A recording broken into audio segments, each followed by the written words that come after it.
interesting sessions for the day.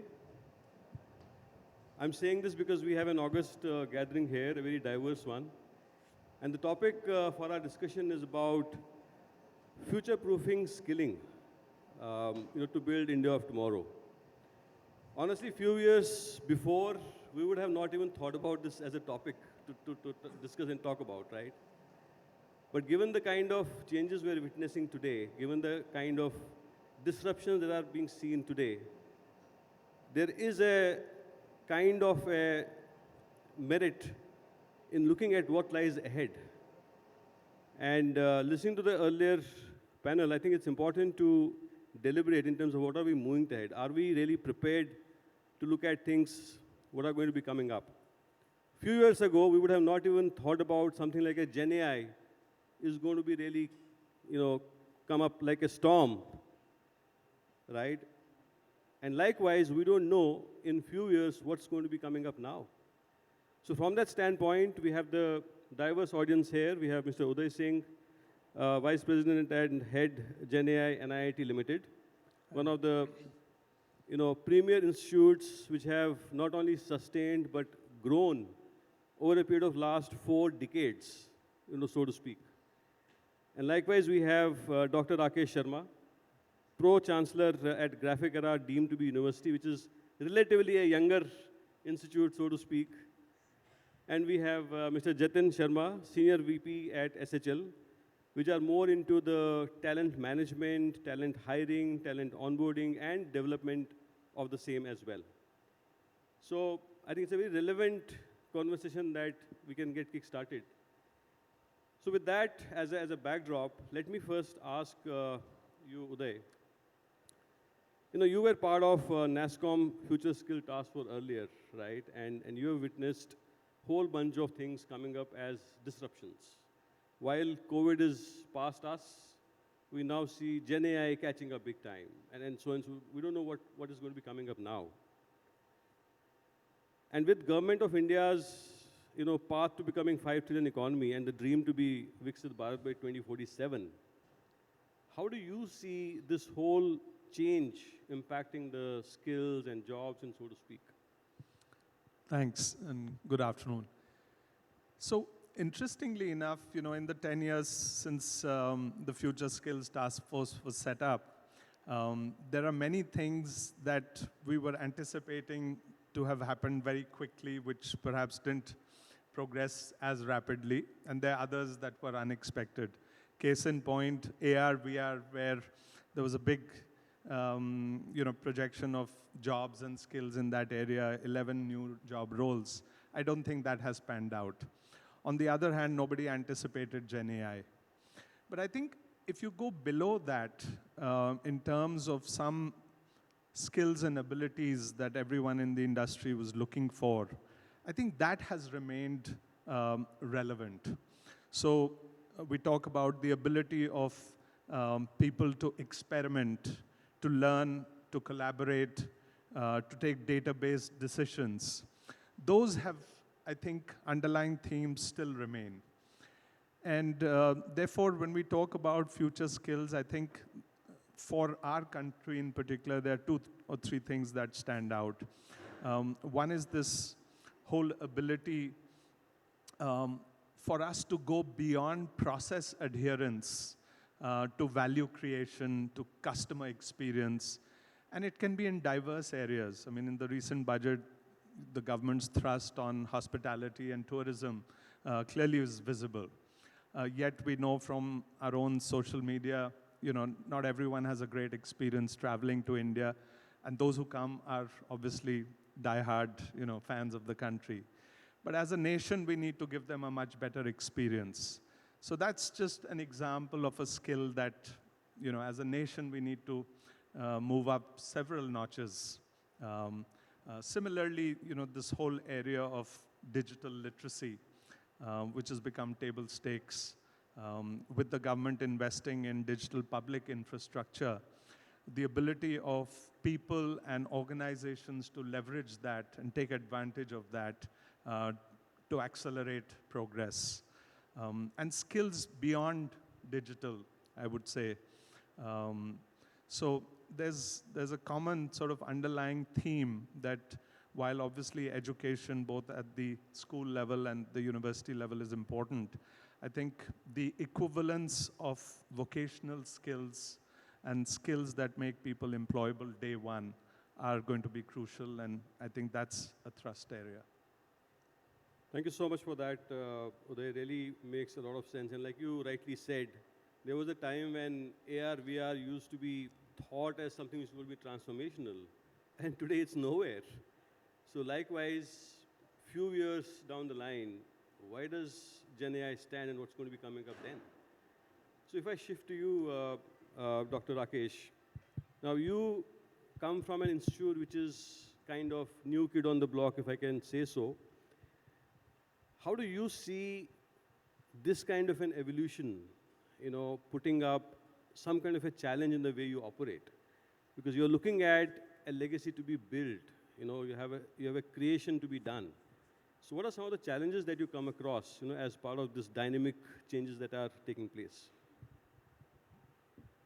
You see, probably we are discussing future-ready workforce, and that is contextual to what you are asking. If you want to know from me what are the challenges the higher education sector is facing, was it the query, sir? Yes. If the challenge is what higher education, especially I'll focus on technical education, is facing, then probably today the most important concern with the dimensions our country have is access, equity, affordability, which are the essential pillars of our national education policy. Look, we are targeting 50% gross enrollment ratio, even without discussing once at no platform I have ever heard this discussion, from where will the teachers who will help us achieve this gross enrollment ratio, from where those teachers will come. Now, once we are discussing future-ready workforce, you see, it is easier said than done. Future-ready workforce means the workforce that is adaptable, creative, communicative, that is probably innovative, entrepreneurial. All those capabilities cannot be imparted unless you have very serious mentors who are capable of doing it. So where is that workforce is one important issue which we must all think. I have never seen any program, either of any state government or of a private organization or central government, where some budget being earmarked for these activities is concerned. Teaching, unfortunately, even today is not a very preferred profession. I'm saying not a very preferred profession, though people are used. But then how till the time when 80 to 85% higher technical education sector is in the hands of private sector and public sector is not contributing much, we can't expect much. Reason being, the private sector will always have profit. And forget about profit today, the private sector is also much constrained because the admissions have become an issue. I'll not dwell further on that. But the question is how to address this. If you ask me that, unless the organizations have to first become future ready, then only we can think of a future ready workforce as a product out of those organizations. At Graphic Era, for example, I would like to state, we are a future ready organization in the sense we believe in autonomy, we believe in total delegation, where academia is guiding the destiny of the university. And unless that happens, unless we have a focus on curriculum, we are achieving this. If we have been able to achieve, I feel we have been able to, we could do it because of our curricular and co-scholastic interventions, which were student-focused, which were student-centered, focus on entrepreneurship through a well-accepted and established technology business incubation, our pedagogy with a focus on project-based learning that has promoted. Today, I'm very proud to tell that my students are producing maybe more than few hundred research publications of quality. They are very innovative. There are very successful startups that have rolled out from my TBI. And pedagogy, curricular interventions, we are very apt at revising our curriculum, keeping in view the emerging technologies. Not only, you see, it is not only emerging technology, AI, Gen AI and ML, DL, all those things are important, but you told today AR, VR, which was the buzzword today, is not to be seen. So unless we train our workforce, our students who can adapt to, because change probably is the only rule today. Change is bound to happen. Unless we prepare our student workforce with that in view, things will not be sustainable. And The last thing I must tell here is, you see, a future-ready workforce has to be globally competitive. When I say globally competitive, unless it is aware of global concerns, and that is a focus at Graphic Era deemed to be university. For example, there are so many student-centered activities, centers of excellences, clubs where issues like environment, climate change, sustainable development, all these issues are being addressed with a very active participation of students, obviously under the mentorship of teachers. So that probably I would like to say at this stage. No, very well said, Dr. Rakesh. I think it's important to look at things beyond the IT tech part of it. I think that's one area. And look at the much broader sectorial impact that is going to get created. And second, like you rightly said, the exposure which is beyond India. You know, how are we creating and enabling students of today for taking up a bigger, larger charter, you know, across the globe? So now, shifting gears, Jatin, let me switch over to you. Now, you work with employers, you work with students, and you have a lot of visibility in terms of what does it take, you know, for students to be ready for being finally getting onboarded as employees. Now, what do you see? What are some of those skills that you see today being adopted or being sought after the most? And in addition to that, is there any kind of a measurement that you have in terms of how does a student know that are they really ready to be adopted and accepted as part of those roles eventually? Thanks, Ajay. Good afternoon, everyone. I think a very relevant question, and over last couple of years, we've seen, with the increasing mobility in workforce, right, which started with the Great Resignation and has continued in some form or the other. What we're realizing in the industry is, that there is a clear realization by organizations that, the cost of bad hire is very high. And what that essentially means is people are looking at mobility within organizations sometimes, career pathing, folks that they've hired.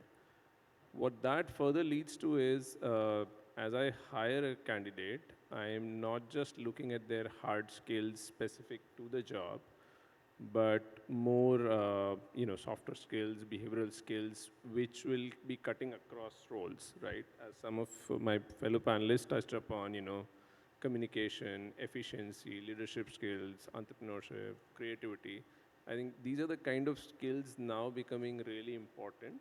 And as SHL, we've already started looking at that area for close to last 4 years now, where we have a global skills assessment trying to address the same, where we are able to rate candidates on 96 different behavioral skills, and that sort of gives a really good indicator for employers from a adaptable employee perspective, right?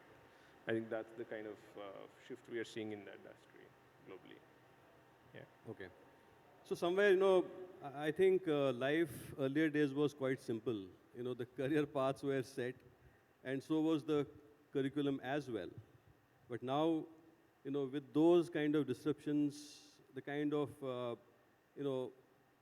not being sure of what lies ahead, I think that's where the reinvention of curriculums are also being looked at. Now, with that parlance, Dr. Rakesh, if I can ask you, with those things also changing, from what Jatin also mentioned, how are we enabling the faculty members?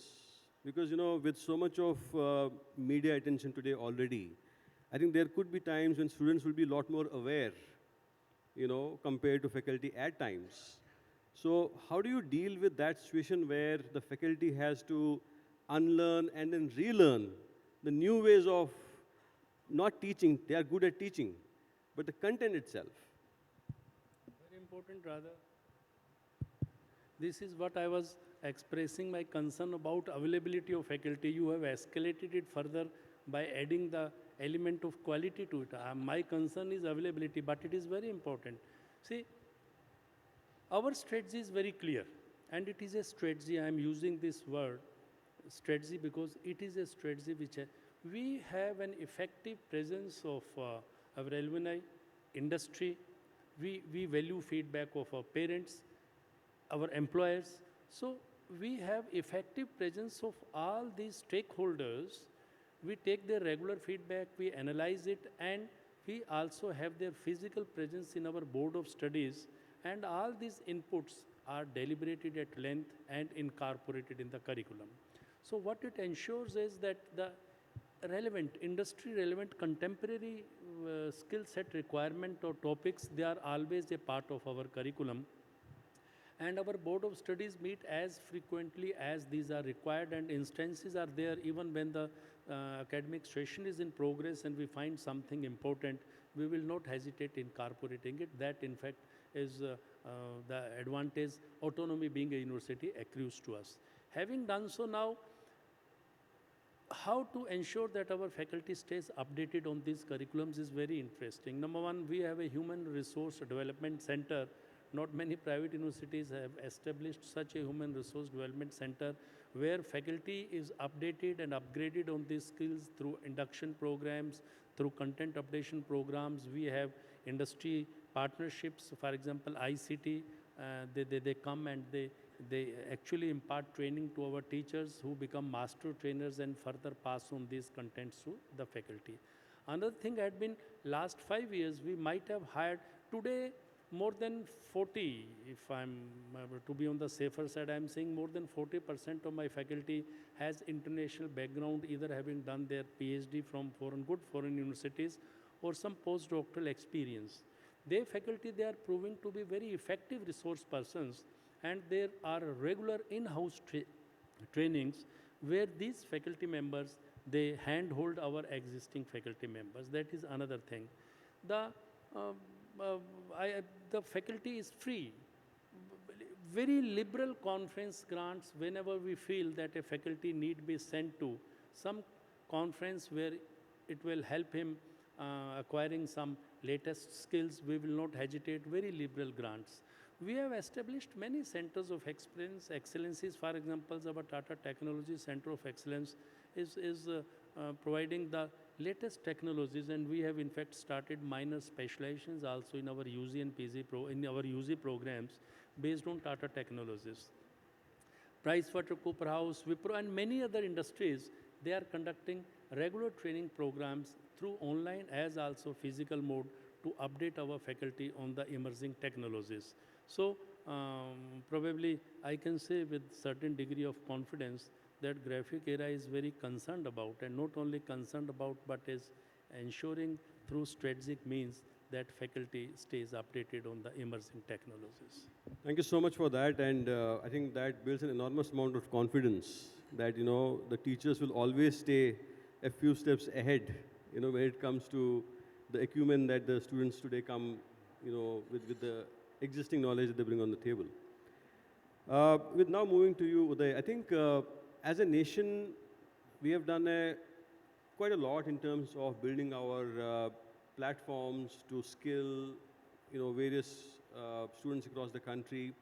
There have been massive, initiatives done to ensure that we are able to create products and services which are created on masses, operating at a scale. Now, some of them could be doing well, and some of them could be where there could be areas of improvement. Now, as per you, where do we stand, and what needs to be done if we have to really raise the bar now? Because for India, skilling and education is extremely important. As individual parents or even the citizens of this country, we are very, very tuned to ensuring that our kids are well versed on the skilling front. So, what do you think could be the areas that can be still looked at to raise the bar and ensure that we provide the best of the skilling, best of the platforms, and that too at a massive scale? Sure. So I think, just looking back at my journey at NIT now over 4 decades, I think one of the things that has given us a lot of tailwinds, I would say, is our interest at the intersection of technology and pedagogy.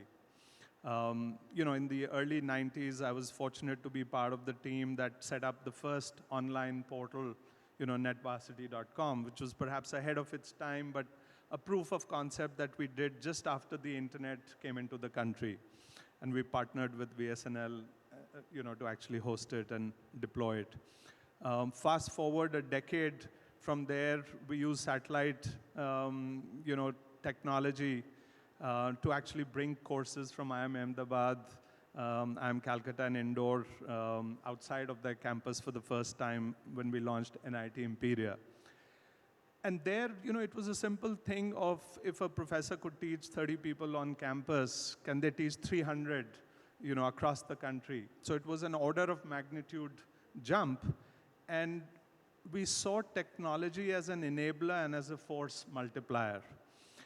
But what we also learned was that technology is not the solution. There is an underlying investment in learning science and understanding how people learn, what motivates them to learn, why they give up, which is as important. And I think more has been done in the last 15 years on that. I've been fortunate to be part of many initiatives. We work very closely with the Step Foundation, in their search to promote numeracy and literacy. We help build their platform. And I think for us, therefore, it's exciting because one of the things that we've learned over a period of time through research globally and acquisitions that we've done.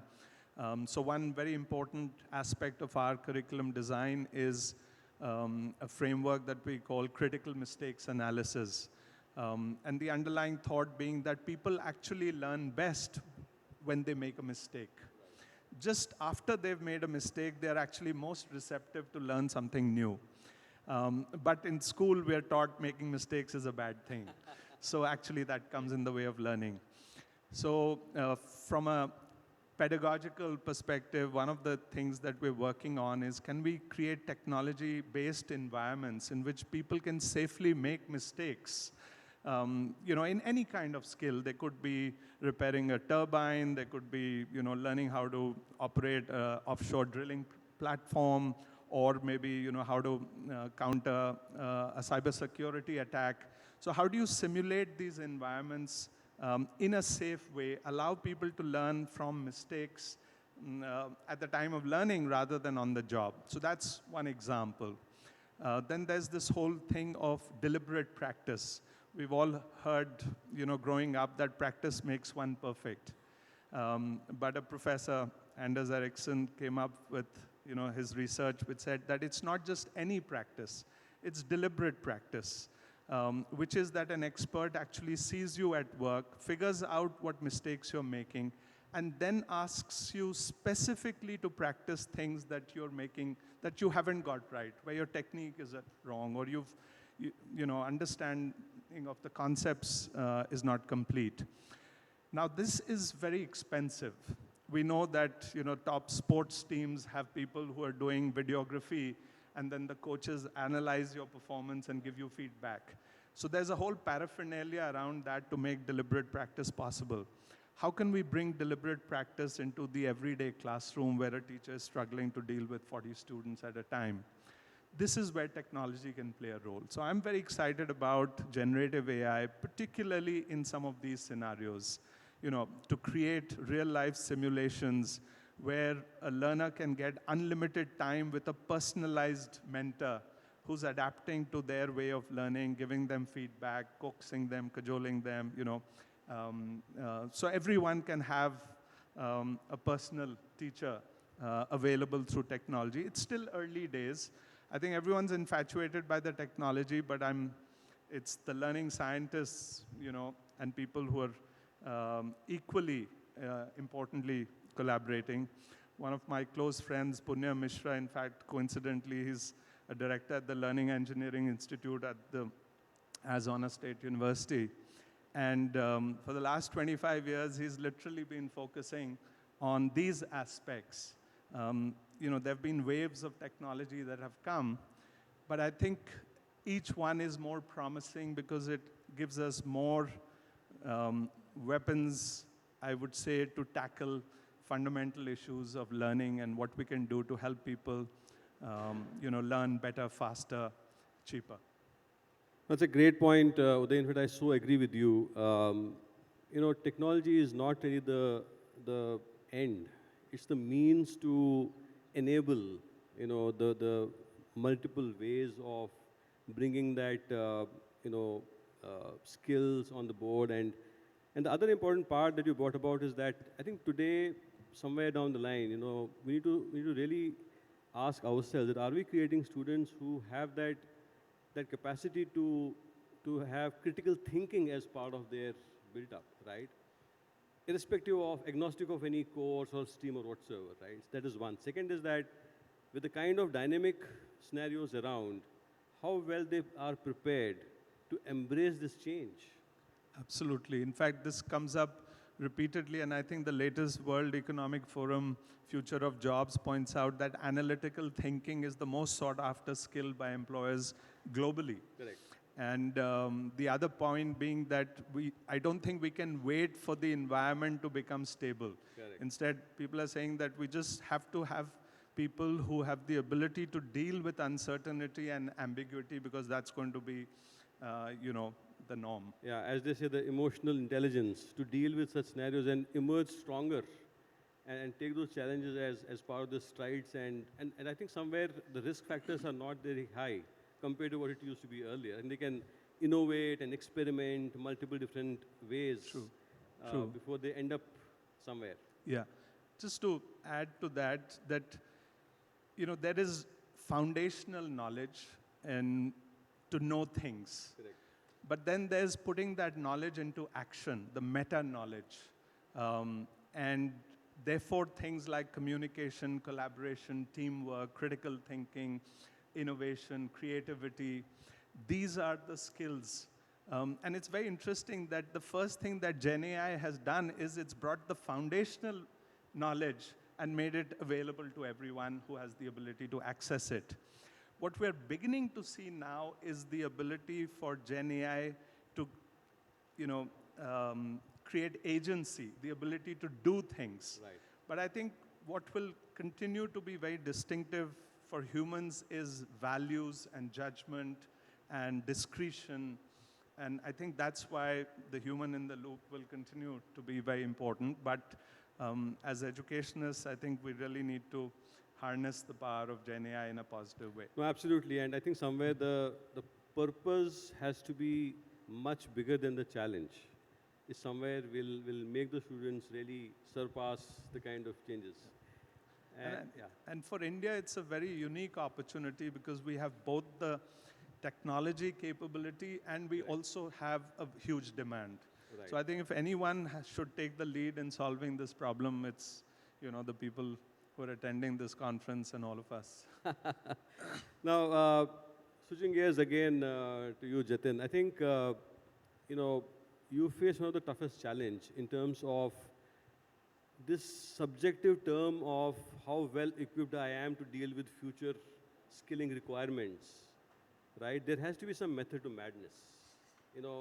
It's very easy to deliberate about things are going to be difficult, things are going to be different, but is there a method, a structured way of identifying the gaps of where do I stand today? Am I future ready or not?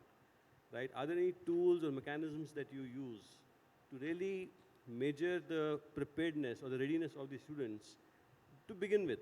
Because what needs to be done will come later. So the first question to you, Jatin, is that do you have certain tools or mechanisms to first measure that? And second, what happens later? How does that get incorporated in terms of getting to that stage then? Thanks. So I think, touching upon this, as I mentioned earlier, right, because we expect the future workforce to be more adaptable and being able to work around jobs, right? What we've been doing over last, and thanks to our science team who's been deliberating on it for a long while, we've been working on these skill assessments for a long while, and they've been very well validated, established to indicate. I mean, these assessments are a good indicator, right? They give us directional metrics on candidates' ability to think and do things in a certain way. So I think there are tools, and obviously we continue to improve. GenAI helps us build tools, just like it helps build training material. It also helps us build tools to evaluate the same skills in a different manner, But I think the skills are very well identified, and that's the good part. They're very well established based on science as an important component of the job, right?